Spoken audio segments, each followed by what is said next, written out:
Okay, transitioning here into things. Now, I would say sunlight is actually like a nutrient because you absorb it. But early morning sunshine is super powerful for your brain function. And we've gone through this before in some of the Health Freedom calls. So what happens is this spectrum of light, equal blue and light in the early morning hours, will cross the axis and hit these opsins and will stimulate dopamine receptor sites in the brain, which then basically help with motivation, concentration, and focus, which is super cool. So the higher the dopamine levels in the morning will prevent that mental fatigue in the afternoon. Again, naturally done. You don't want to take things that over enhance dopamine levels and then it robs the body to feed Paul. And so then you end up more depleted in the afternoon and you have to go into like, I got to go to slower mode, don't feel as good. So sunshine is such a free hack. And I've really been pressing into people like, get your early morning sunshine because it's free, effective medicine for brain health, metabolic function, hormones, mood, weight loss, all the things. So it helps to regulate cortisol for alertness. And that sunlight exposure will basically stimulate the hypothalamus to increase cortisol naturally, not by a stimulant, not by caffeine. So the body will do the work. So that means it's not doing anything above and beyond that it can't do on its own.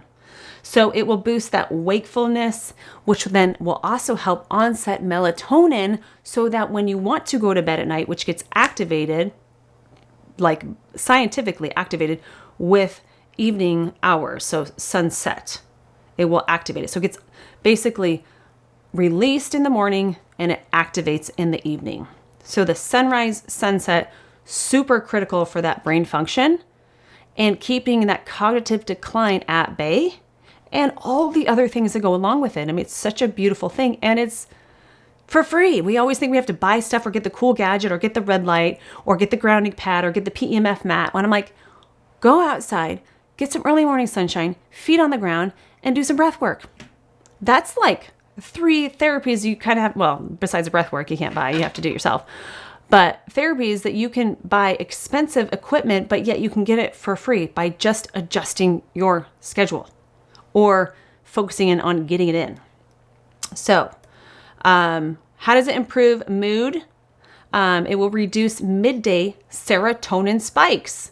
So why does that matter? So the morning light triggers the serotonin production, improves mood, supports cognitive function. So it's activating these normal hormones that want to come out of the body. When they're not activated, the body goes into like, where do I get this? So you might be searching for a food, or you might be looking for dopamine hit on your Facebook. So you'll be searching in other places for things that don't necessarily serve you. And I'm not saying that they're all bad, but when you're utilizing sunshine as your source to begin to open up your pathways, it makes it really easy for the body just to flow and there's not a struggle. So when serotonin is properly regulated in the morning, it prevents the excess midday spikes that can lead to afternoon crashes and brain fog. Okay, next item on it.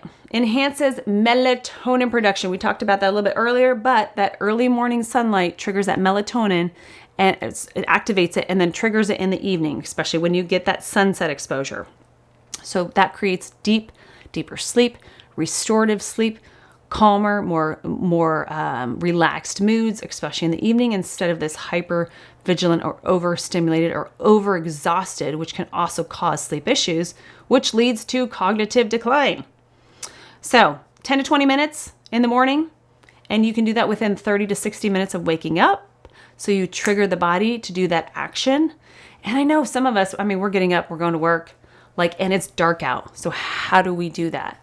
Well, you have to look at your schedule and really look and assess, is this going to be a critical factor in my health? Can I go to work? Can I ask my boss to go to work later? Or can I, go drop the kids off and come back and do this for 10, 15 minutes? Whatever your schedule looks like.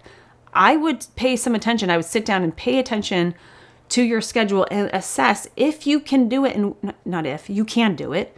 It's just a matter of how you're going to get it mixed into your day or your morning rather.